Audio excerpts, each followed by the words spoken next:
So today we are going to make our grape pharaohs. Now we've been learning about mummification and the embalming process and how the Egyptians wrapped the mummies, and really only the very elite could afford this process. But today I want to show you how we are going to make our own grape pharaohs. You may have heard of the great pharaohs, but we're going to make the grape pharaohs of Egypt. So to do this, you need some supplies. You need some natron, which is just simply salt. So you need a can of salt. Iodized salt is fine, any kind will work. You need some grapes. Okay, I have about 6 grapes. You also want some toothpicks, a plate, a bowl about this size. A paper plate works nice for a lid. This is going to become our coffin. And so this lid, this bowl, the plate fits really nicely on top of this bowl. But if it doesn't fit perfectly, it's okay. You just kind of want to cover it at the end. And of course, the fun part at the end, you can decorate, if you have a paper plate, you can decorate the cover of your coffin with the name of your pharaoh. Feel free to name your pharaoh. This is Pharaoh Grapesis, died on October 30th, 2014. Or maybe Kung Fu the Grape, or Ramses the Grape. I like this one. Here lies King Gut. Rest in peace. He died on October 29th, 2011. He lived from 10 o'clock to 10:05 a.m. He will be missed. Sorry, man. Or Cleograpia. So that's some fun. But let's get to how we are going to construct our grape pharaoh. So first we have to build a pharaoh. So I'm going to show you now. It's just kind of a video of how we're going to do this. So I recommend working on a plate or somewhere because it can get a little bit messy. So we want to take these grapes and actually make it into kind of like a stick figure. So let's see, I'm going to take one toothpick. I'm going to make a body, and let's see, maybe a bigger one for the head. Okay, and then I like to turn the head that way. And then for the arms, I like to just pierce right through and stick on some arms.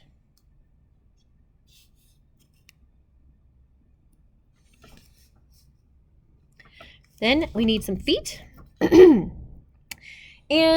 this part can be a little bit tricky. I'm going to actually add another leg, but I'm going to kind of go up through the body into the head a little.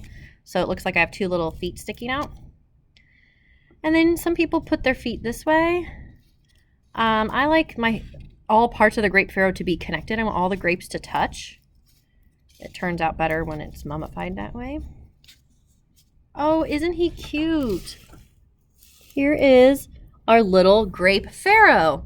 So he's constructed. So the Egyptians would of course start with a body, and we know they would wash it with water from the Nile, and then they would start the embalming process where they remove the internal organs. Now, removing the inside of the grape without damaging the skin of the grape is going to be quite a challenge. So we're going to have to do things a little more unconventional. We are going to have to basically stab the pharaoh to death with toothpicks. Yes, don't enjoy it too much, but the reason we're going to need to do that, is because we need to let the natron soak in so it can dry up all the grape guts inside to preserve our grape pharaoh. So once you have them constructed, you want to take your toothpick and you want to start poking as many holes as you can. I can see a lot of those juices coming out. Look at those embalming fluids coming out. It's a very juicy grape. As many holes as you can, the better. The more holes you get, the better it's going to turn out.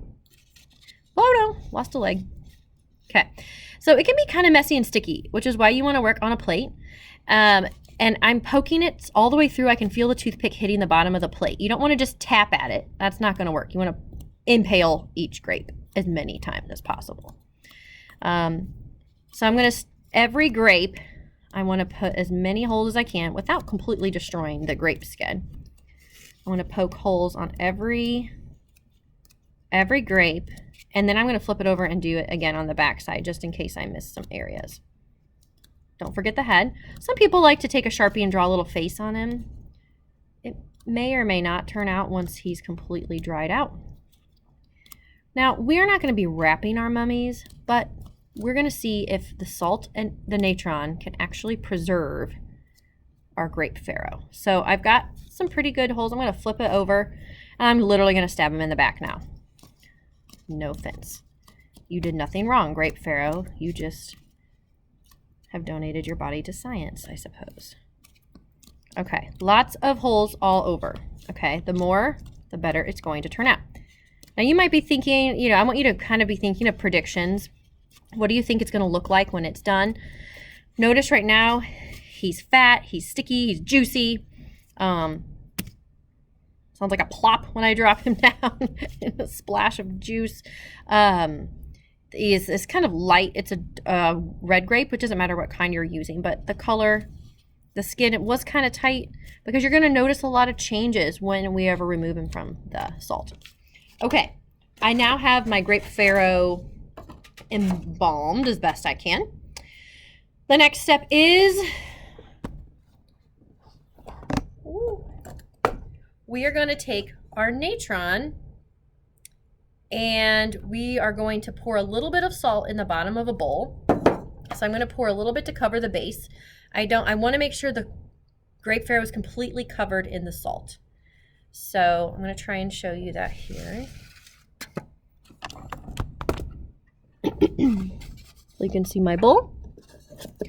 I'm going to go ahead and pour some salt in the bottom. Not a ton, but just enough so that I have a nice kind of even it out. That's good. Good. Now gently lay your grape Pharaoh in the bed of salt.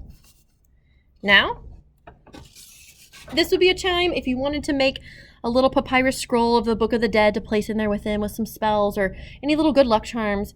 But say goodbye because he's going to be buried in the salt now for, well, really as long as you're willing to keep him in there. 40 days, 40 to 70 days for the Egyptians. Now my salt's kind of old. It needs to be broken up. You're going to completely cover it. And every time as you keep pouring, you kind of keep leveling out the salt all the way until you can't see any more grape Pharaoh. I hope you can see what I'm doing. And it might take a whole can of salt, depends on how big your bowl is that you chose. So keep leveling it out. I can still see grape. The Egyptians knew that natron would dry out the body, and that's what our goal is. We're going to see if it works. The longer you leave him in, you could try a full 40 to 70 days, but we'll pick a day to excavate our mummies in class together. Okay, now I've used up about half a can of salt, and I've leveled it out. I really can't see any more mummy, so it's good to go. Now's the time when maybe you want to have your own little ceremony, decorate the cover, place your coffin lid on top, and rest in peace.